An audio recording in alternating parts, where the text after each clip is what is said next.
As many of you are familiar, I like to reframe the prayer from Avinu Malkeinu, where we ask God, Kotvenu b'sefer chaim tovim, please write us into the book of life and goodness. And if you know a little bit of Hebrew, you know that you can change the vowels. And so Kotvenu can become Katavnu. It can become, instead of God write us, rather Katavnu, we have written, or in a question, have we written, have I written myself into the book of life? What does it look like to write myself into the book of life? And over the years, I've asked different people to share their answer to that question. Last week, I know we were very moved to hear Kevin Cotter speak about his experience being diagnosed with major depression, with suicidal ideation, with a plan.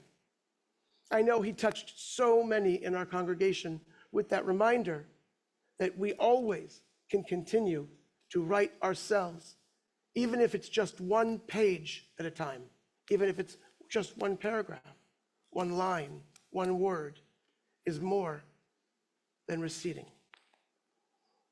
Today, I have the privilege of inviting someone who is brand new to our congregation. She's never been here before. I'm really excited to introduce Congresswoman Lizzie Fletcher. Congresswoman Lizzie Fletcher represents Texas's 7th congressional district in the greater Houston area. She is a resident of Houston in Congressional District 7 nearly all her life.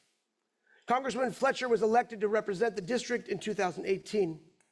Before her election to Congress, she represented Houstonians in the courtroom as a lawyer on a wide range of matters. She is a graduate of Kenyon College and William and Mary Law School, where she was the editor-in-chief of the William and Mary Law Review. In the 118th Congress, Congresswoman Fletcher serves on the House Committee on Energy and Commerce and is the leader of key caucuses, including the New Democrat Coalition, where she chairs its trade task force, the Pro-Choice Caucus, where she serves as the whip, and the Equality Caucus, where she is a vice chair. I had the privilege of meeting Congresswoman Fletcher, thanks to Ben and Marcy Samuels, at our 10th anniversary, well, on the date of our 10th anniversary celebration of CSK. We had received proclamations, it was a wonderful day, from the city of Houston, from Harris County, from the state of Texas, and then from the federal government. Now, I want to just say briefly that Congresswoman Fletcher was just so lovely in welcoming us. But she was also so humble, and she said, well, I know that the proclamation certificates given by the city and the state and the county, they're much bigger than the ones that we give at the federal level. I said, it's budget cuts or something, I don't know. But she said, so I felt like I had to do something else on top of that. And that's why this American flag is here. Because this is a gift that Congresswoman Fletcher gave to CSK. This flag was flown over the Capitol building, and there's a certificate to prove it. And I wanted to display it here, significantly because it was a really generous gift, and thank you.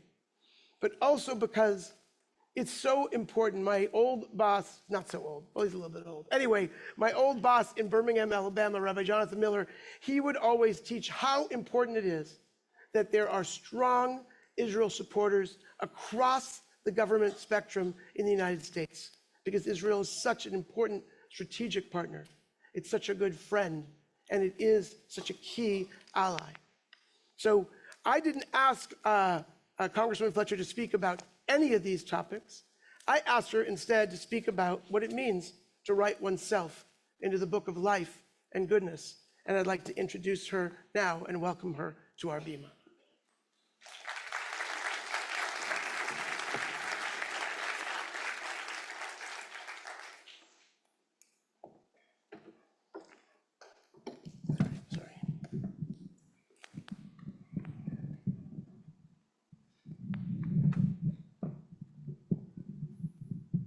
They didn't teach us in rabbinical school, you know? I think this will Okay. work. I think so. Thank you so much, Rabbi Scott. Thank you, Rabbi Scott. Thank you, Rabbi Laura. Good morning. I am glad to be with you all this morning, and I'm really honored that you have asked me to share a few thoughts with all who are gathered here on this holiest of days. It is a special privilege for me to be a part of this morning's service, and I'm grateful to share a few thoughts on the question, how do you write yourself into the book of life? Now, I will tell you honestly that while the underlying subject matter is something I think about all the time, this was the first time that this question has been put to me in just that way. And I realize that this must sound rather odd coming from the Bima on Yom Kippur. It's odd to me too. I've had friends celebrating Rosh Hashanah and observing Yom Kippur for as long as I can remember. A lot of friends, and for more than 2 decades now, family. I've been to Rosh Hashanah services and Passover Seders and Shabbat dinners and weddings and funerals and bar and bat mitzvahs, so many ceremonies, so many milestones, so much life. But when Rabbi Scott asked me to join you this morning and to share my response to this question, how do you write yourself into the book of life? It was an opportunity to think about this question precisely, to learn more about Judaism, and to participate in the high holy days more meaningfully. And I'm incredibly grateful for it. I had an idea, of course, of what the question meant from its plain language, and I had some initial thoughts about what I assumed I would share. But I wanted to be sure that I understood the assignment. So I did some research, and I found myself quite quickly reading other people's responses to this question. So many beautiful, thoughtful, meaningful answers. But I knew I needed my own. So I found some guidance that was more about how to ask the question rather than how to answer it. Guidance that asked me to really visualize the process of asking. Picture a book. Picture yourself opening it. It said, you open the book and you find that it contains the story of your life up to this very moment. You turn the page and discover that tomorrow's entry and the next are empty. The pages are waiting for someone to write down the details of what you will do next, what will happen next. You begin to write. Imagine not only the next moment, the next hour, the next day, but the next week, the next month, and the next year. And that guidance, as I was reading it and thinking about it, took me almost instantaneously back to a passage that I had read years ago when I was in college. Just a few nights before my senior thesis was due, and I was site checking and finalizing it, and I went into the stacks of the library to find a book late at night, and I found a collection of essays written by a writer named Lillian Smith. I didn't know her, but I found myself sitting on the floor between the stacks reading her essays when I really should have been doing other things. Even though I had so much else to do, I could not put the book down. One of the essays in the book was a graduation speech, and it began like this. Well, it's over now, isn't it? The easy part, the research, the thesis, the long hours in the library, the field work. In a sense, it was so safe and secure, hard but pleasant, this learning process. Easy, cloistered way of life where one makes a friend or two, grows a bit in mind and heart and imagination, and picks up so many useful and useless facts. All this you have done in the front rooms of your mind. But in the back room, somewhere inside you, in a secret corner, you've been painting a picture you began when you were a child, long before you knew words. It is a picture of you, of your dreams and feelings, of your sudden vision, your awareness, your hopes and despairs, a picture of all that this fabulous human experience has meant to you up till now, or failed to mean. The speech she delivered to graduates, for which an entire collection of essays was named, was about the moment they were living in. At the time, she said it was being called the age of anxiety. She said she did not think it would be known that in the end, because the winners will not call it that, and the winners name the age. She went on to say that we forget that an age is always named for its triumphs, for the big ideas, for the advancements and possibility. But she cautioned that every age has a dark side and dark forces at work. She noted that the age of reason, the age of the rights of man, the age of the Enlightenment was also an age when most people could not read or write, when a new slavery was sending deep roots into the American soil, and when the mentally ill were chained and men were drawn and quartered in public squares. This was the age of the Enlightenment, of the rights of man? Yes, she said, because the winner names the age. You and I can paint our picture, she said, but we cannot name our age. The winner will do that. What we can do is pick the winner. I'm glad to tell you that the unnamed age she was talking about as she addressed graduates in 1957 is what we now call the Civil Rights era.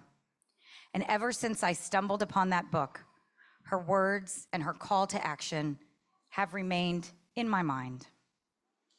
In 2017, they moved to the forefront, and they have stayed there each year since, because we are living through our own age of anxiety. And the words running through my head led me to rewrite the last few chapters in my own book of life, to go down another path that has led me here to be with you.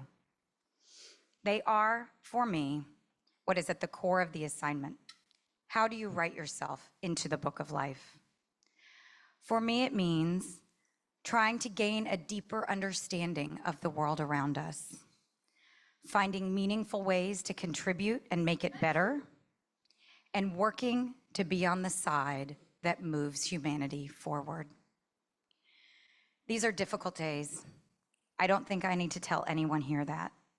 From our own personal and private challenges, losses, disappointments, and grief, to our shared challenges in our community and country and world.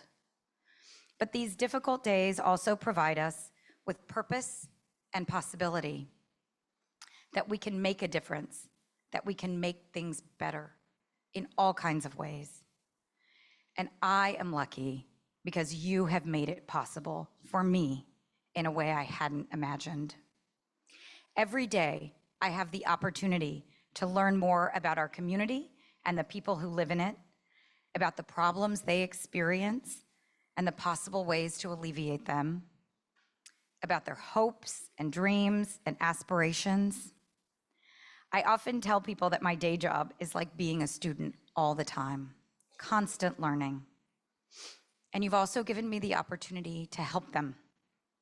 Every day I have the opportunity to do something good, something meaningful for someone else.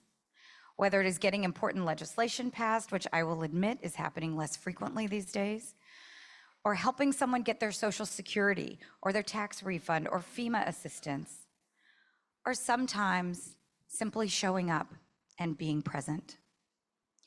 And you have given me the incredible opportunity to be on the side that is moving humanity forward. You have given me the opportunity to live a life full of purpose. It is an incredible privilege. I have these opportunities through my work, through the trust and responsibility that you have placed in me as a representative of this community. But we all have these opportunities in different ways to learn about our neighbors, to engage in our community, to do meaningful things, to be present and helpful in times of need and times of sorrow, as well as in times of joy and community, and to move humanity forward. This, in my view, is how you write yourself into the book of life.